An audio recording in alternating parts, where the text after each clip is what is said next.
All right, today we have another episode from the archives with one of my incredible guests. Enjoy. Welcome to the Trauma Therapist Podcast, a show about the incredible people dedicated to helping those who have experienced trauma.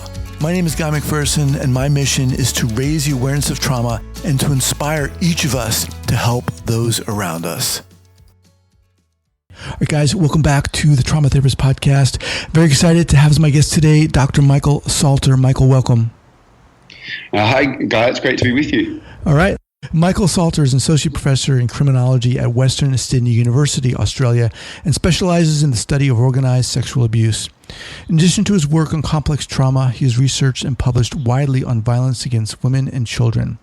Michael sits on the Scientific Advisory Committee and the Board of Directors of the International Society for the Study of Trauma and Dissociation, and he's an associate editor of Child Abuse Review, the peer-reviewed journal of the British Association for the Study and Prevention of Child Abuse and Neglect.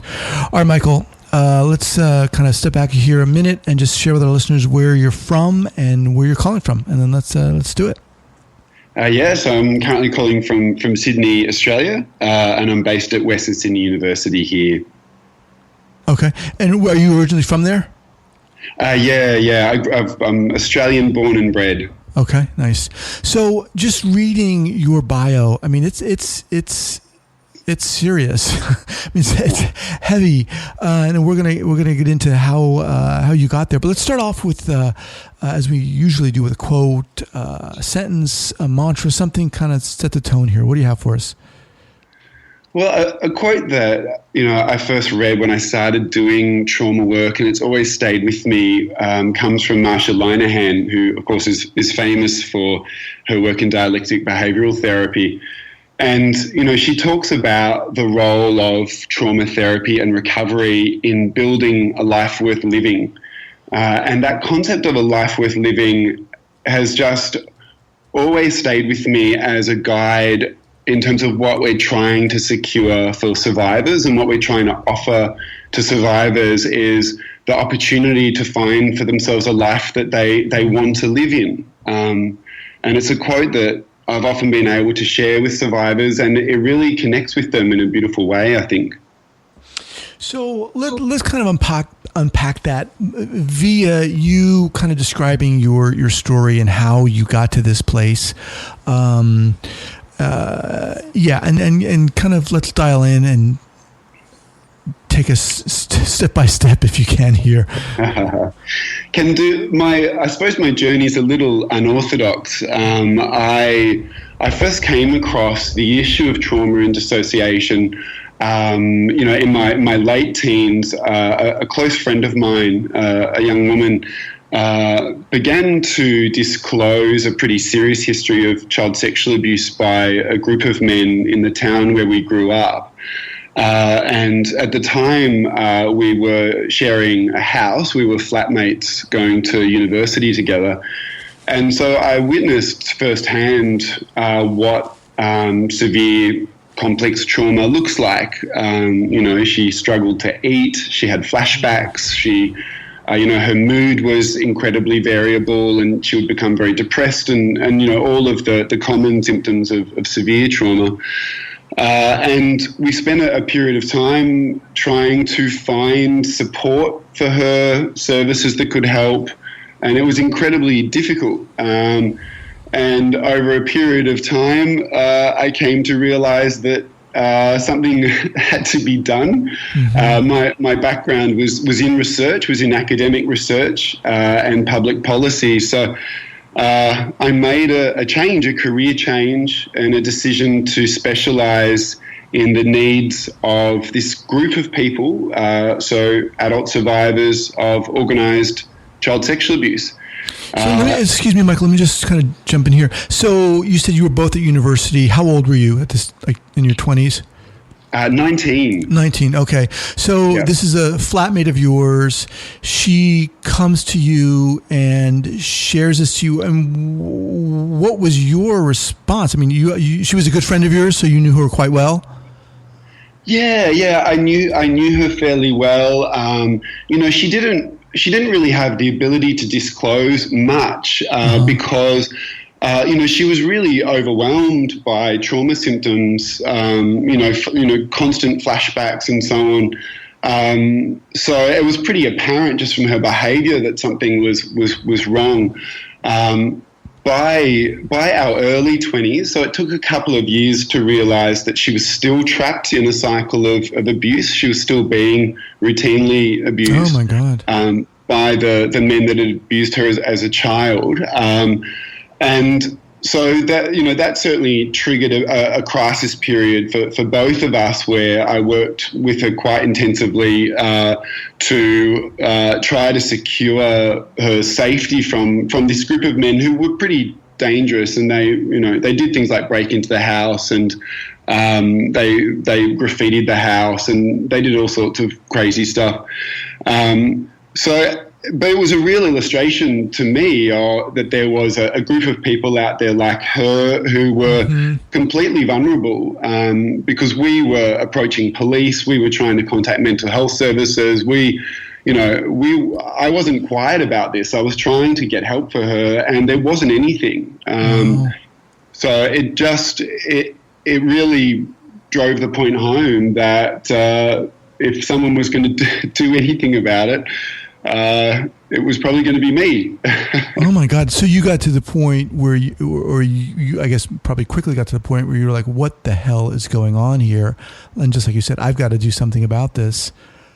Yeah, that's a pretty good summary of how it felt at the time. And I was actually working in politics for a couple of years while this was happening. I was a policy advisor to a member of parliament. So there was this really bizarre division in my life where during the day I had a position of some authority, and then at night there was this completely out of control situation where frankly no one took us seriously. I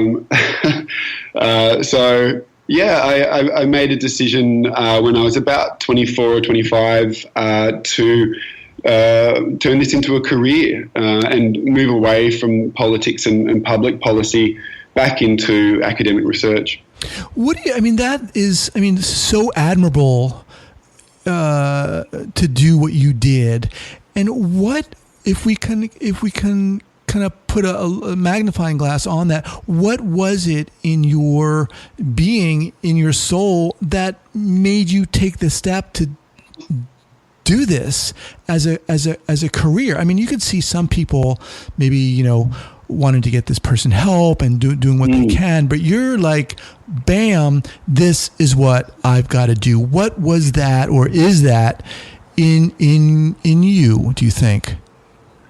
To be honest, I've got a pretty kind of childlike sense of injustice, and so when I think things are unjust, I just have a primal sense of outrage, and I think it probably was a trauma response from my end as well, a need to try and make sense and make some meaning out of what had happened.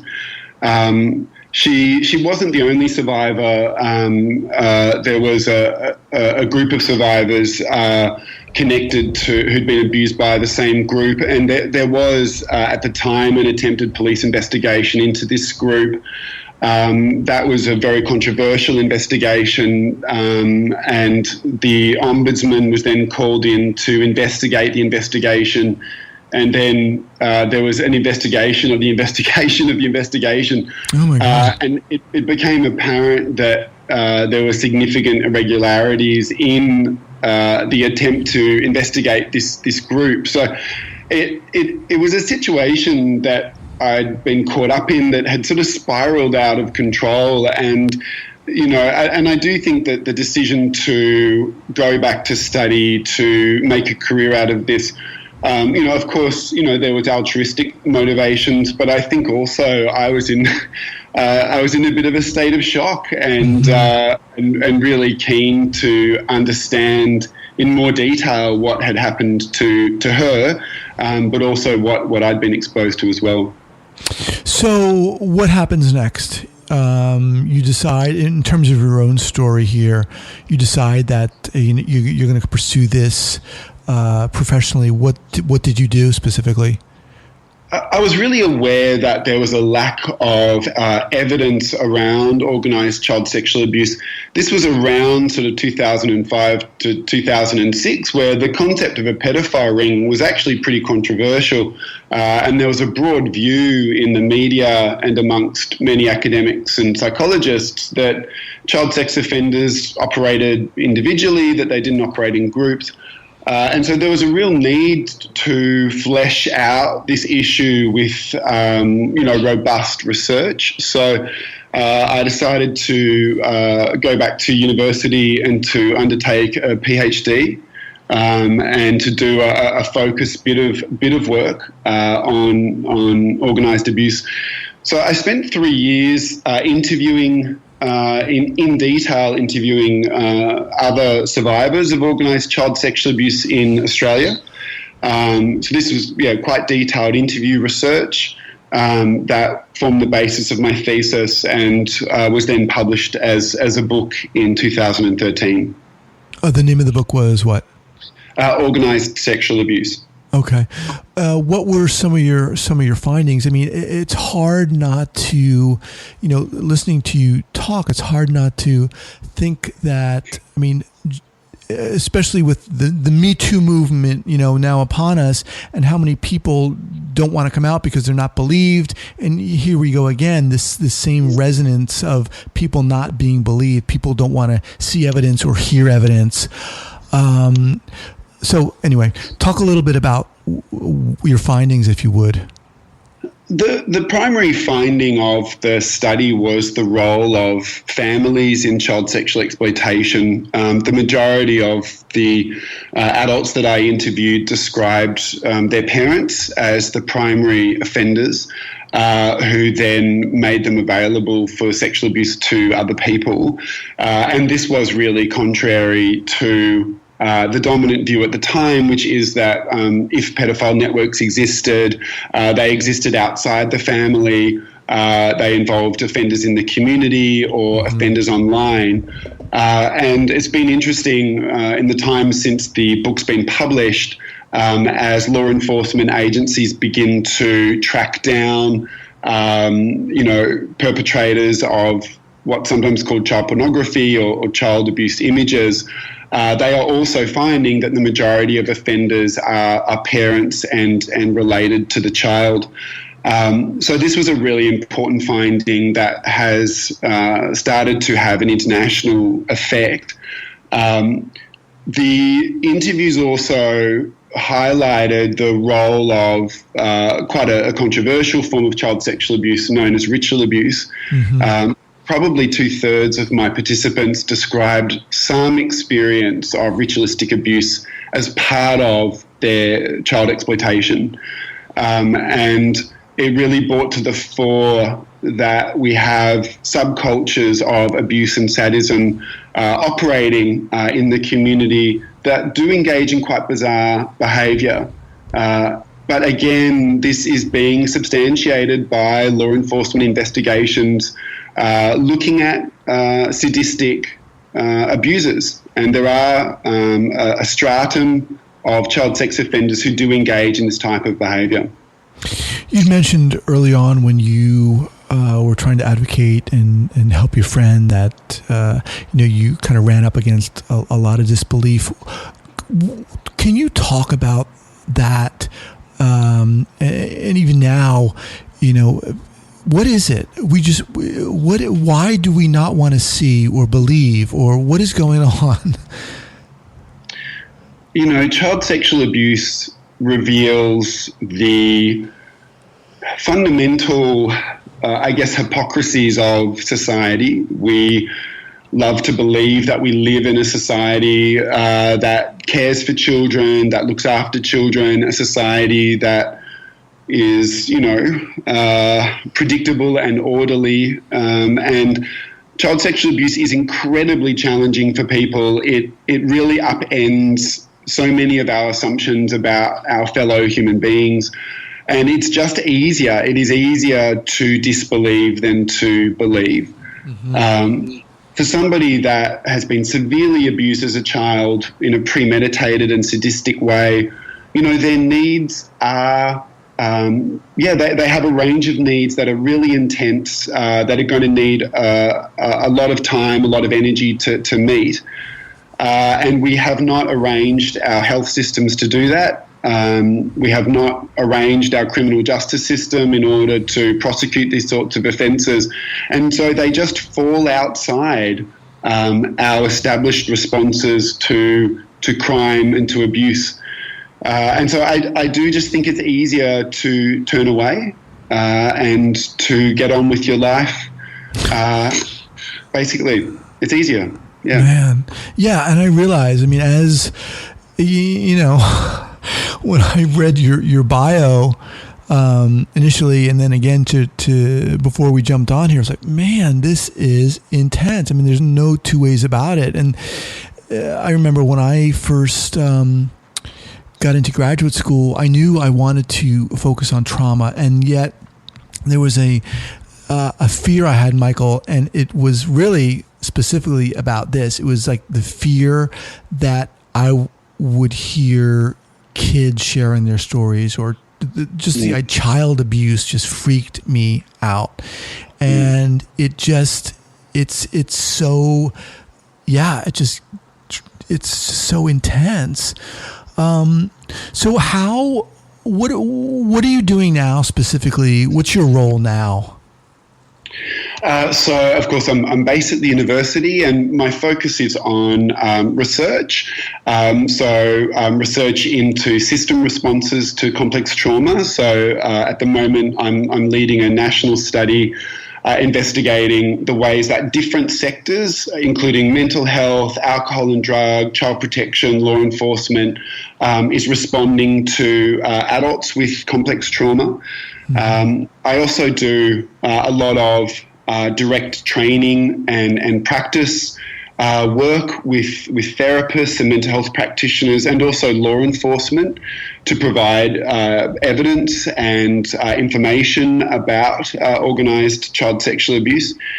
And in the future, working with law enforcement agencies at the moment, both here in Australia and overseas, to do more survivor-focused research, particularly looking at survivors of what's sometimes called child pornography or child abuse images, to understand not only the context in which child abuse material is being manufactured, but what are the outcomes for survivors, how are they falling through the cracks, how can we improve our support for adults who have this kind of history. Mm-hmm. When you talk about, improving the systematic response for care for these individuals, it almost feels as though that's going to be born out of an improvement in people's individual responses and feelings and beliefs, right? I mean, one is a logistic response, but we've been talking about how people just find it very difficult even thinking and talking and believing this. What shifts need to be made? Look, my assumption, the more work that I do with professionals across a range of sectors in complex trauma and organised abuse, the more work that I do, the more I realise people want to do their jobs well. They want to do their jobs well. They want to feel good about the work that they do. They don't want people to slip through the cracks either. And so that's always my foundational assumption whenever I'm working with an agency or a professional. Ultimately, it is about assuring people that they have something to offer in these really complex cases, and they can make a difference. What we don't want is professionals feeling overwhelmed, professionals feeling de-skilled, professionals feeling like they're not up to the task. So there is, part of my job sometimes is assuring people that they can do this, and providing information to support them to do that. Nonetheless, organised abuse and complex trauma, it does require a collaborative approach. Survivors need continuity of care across different agencies, and that can be a real challenge because the culture of a mental health service is very different to the culture of law enforcement. They speak a different language. They have different assumptions. So there needs to be some work done in terms of bridging those gaps so that, different types of agencies can work together effectively in these cases. If we kind of shifted focus here and maybe addressed our discussion towards therapists, given that this podcast, a little before you talked about providing evidence of child sexual abuse. Talk more about that. What did you mean by that? Well, one of the things that we can do for therapists, especially when they come across their first case where a child or an adult might be disclosing organised abuse, or they're encountering for the first time somebody that meets the criteria for dissociative identity disorder, it can trigger a real crisis in people's practice. It can be a real shock.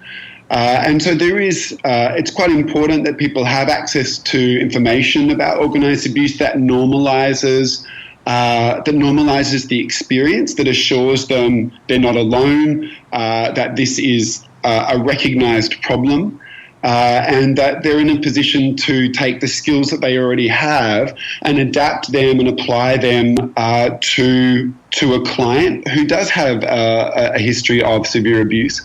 So, of course, I don't provide clinical advice because I'm not a clinician. But what I do find is that having this discussion with therapists about organised abuse, about the patterns of abuse, the sorts of things that survivors are disclosing when they talk about organised abuse can be really empowering for therapists and give them a lot more confidence in working with this population. Well, let's talk a little bit about that if we can. What are some of the things that someone might disclose? And granted, things are going to be different for individuals, but can you give an example of what a therapist might hear or look for, or how they might respond, etc.?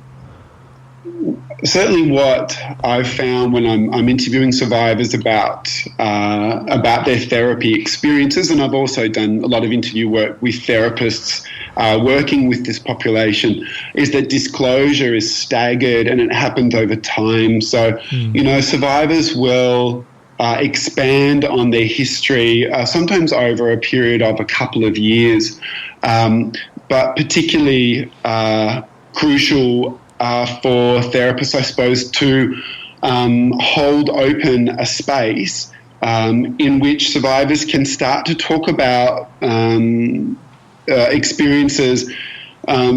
Particularly, shame is something that keeps this group silent. They often feel very culpable for the abuse that's happened to them, but they've often been forced to do things to others that they feel incredibly guilty and ashamed about. And so holding open a sort of a non-judgmental listening space that invites people to elaborate on experiences that would otherwise be intolerable for them to talk about is really important. But I think, certainly paying attention to some of the dynamics around how clients are talking about abuse, particularly abuse by a parent, and then behind that experience, there can be that can just be the tip of the iceberg. But if the client feels as though they've been heard in a non-judgmental way and some trust develops, then they may have a lot more to say. Before you talked about overwhelm of the therapist, what because obviously this can be overwhelming even for certainly for a newer therapist, but what do you recommend people do to prevent overwhelm, and if they do become overwhelmed? So, there's a range of strategies, of course, for the prevention of vicarious trauma just in the day-to-day work of psychotherapy. Of course, in terms of having adequate professional supervision, promoting your own mindfulness practice, whatever that may be. in terms of work with this group, I think reaching out for support from colleagues and other therapists who have experience working with this population, that's really important. Finding someone that can provide some clarity around these issues. And I sit on the board of the International Society for the Study of Trauma and Dissociation, and it's so fantastic to have so many colleagues that work in an effective way with this group, but they also, have a very clear set of boundaries around how they work with this group. And that's another important point, which is boundaries. This is a client population that by definition is routinely in crisis. When they trust a therapist, they develop very, very strong attachments to that therapist, which then evokes a lot of difficult emotions for them. So, being able to receive supervision or support from colleagues who can explain how they've managed the intensity of this kind of therapy. I think also for therapists, being very selective about where you find information about organised abuse. Reality testing is important in working with organised abuse survivors. There is a lot of information on the internet about organised abuse. Some of it is really useful, but some of it is quite conspiratorial and less useful. And when we're feeling burnt out or overwhelmed, that reality testing can be difficult. So it's important that we find ways to keep our feet on the ground so that we're grounded when we're in contact with this group who sometimes also finds it really difficult to distinguish between what's real from what's not. I know I've heard that there are some people who, disbelieve in this ritual abuse and so forth. And when you mention this conspiratorial information, say more about that. What is that? Ritual abuse has been just an incredibly difficult issue in child protection and child abuse for 30 or 40 years now. And it was a form of abuse that, I think people really struggled to understand when it first emerged in the 80s and the 90s. For my direct experience, I'm not a survivor myself, but, my friend was a survivor of ritual abuse. And we had men break into the house, they painted it in blood, they left pig organs in our bed, they painted weird occult symbols on our walls. And they also, and I don't want to get too graphic about this, but I saw brands on her when they branded her with occult symbols. So, I understand why people disbelieve this sort of stuff, and I wish that I could disbelieve it as well. But I don't have the luxury of disbelief because I've witnessed this sort of activity directly myself, and I've had death threats and those sorts of things. Over the last 15 to 20 years, we've seen ritual child sexual abuse substantiated in multiple criminal prosecutions in the United States, in the United Kingdom, and elsewhere. There is no doubt that this is a practice that, severe pedophiles and sex offenders do engage in. I've had detailed conversations with very well-known forensic psychologists who treat child sex offenders, who have spoken to me directly about the men that they have in prison, who have disclosed engaging in this sort of activity. So this is something that happens in the world, and we do need to grapple with it. But it's a type of abuse that it seems it's very difficult for bystanders to grasp, and I think there's a tendency to either disbelieve it or to engage in a kind of a conspiratorial type of understanding, and we need to find a middle way between those two things. How do you manage all this? I mean, how do you take care of yourself? Seriously. Yeah, look, it's a great question. I also receive supervision. So although I'm not a therapist, I see a clinical psychologist once a month, and I've done that on and off for 10 years or so. And so that just provides me with a space to sort of talk about the work. Over the course of my research, I engage in a regular meditation practice. So I meditate every day, and I also teach meditation on behalf of my local Buddhist temple. So I'm quite involved with my local Buddhist community, and I give that a lot of credit in terms of providing me with a kind of a foundation of resilience and a way of understanding so much suffering in the world, I guess, without being overwhelmed by it. Well, I mean, I got to say, I mean, I really admire you doing this work. I mean, it's definitely, I can't think of a more fitting word. It's just so intense, and it's just so crazy. It's so beyond, like you said, what we want to think of ourselves as human beings, and yet it's not. What book recommendation would you advise? I want to ask for two, but specifically something you'd recommend for therapists and maybe even newer therapists, something that would really inform them around this topic. One of my favorite books in this area was written by a fantastic trauma therapist in the States called Harvey Schwartz. And he published a book in 2013 called The Alchemy of Wolves and Sheep. And in this book, Harvey reflects on, his 30 years of experience treating survivors of, really severe complex trauma, including organised abuse, and draws direct parallels with other contemporary examples, including demobilised child soldiers. And it's a tremendously useful book. It has, a great deal of advice for therapists, but it's such a human book. I think it's very, very profound in terms of the insights that Harvey shares into the human condition, and it's a very hopeful book as well. So, he's a very important voice in this area. Okay, so thanks for that. I've never had that recommended. So it's The Alchemy of Wolves and Sheep, a relational approach to internalized perpetration in complex trauma survivors. Harvey L. Schwartz. And again, I'll have this linked up at the show notes page at thetraumatherapistpodcast.com. And then a final book recommendation from you. What would you say? Look, I'm going to recommend my book. Well, that's going to be up there anyway.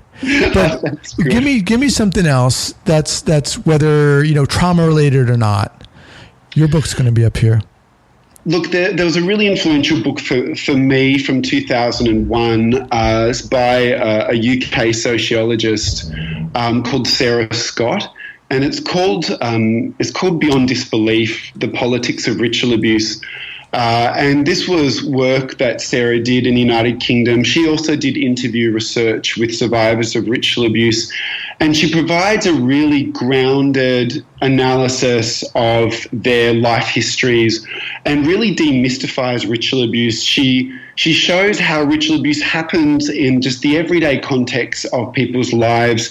It's not bizarre, it's not extraordinary, it's not like alien abduction. It's something that is woven into suburban life in a very credible sort of way. And so that was published in 2001. I think it's a really important book that answers a lot, puts to bed a lot of questions around the credibility of ritual abuse. I'd really encourage people to look at it. Okay. So once again, that's The Politics and Experience of Ritual Abuse, Sarah Scott. Also, The Alchemy of Wolves and Sheep by Harvey L. Schwartz. And Michael, your book, Organized Sexual Abuse by Michael Salter, that will be up here also on the show notes page at thetraumatherapistpodcast.com. What's the best way, Michael, for people to get in contact with you? People are welcome to contact me. They can email me at michael.salter@westernsydney.edu.au. I also have a website at www.organizedabuse.com, and that's got my contact details there as well. Awesome. Well, Michael, I want to thank you so much for taking the time to do this. Again, I'm glad there are people out there like yourself who are doing this incredibly challenging and amazing work. So thank you so much for coming on the Trauma Therapist podcast. Thank you, Guy. I really appreciate it. All right. Take care.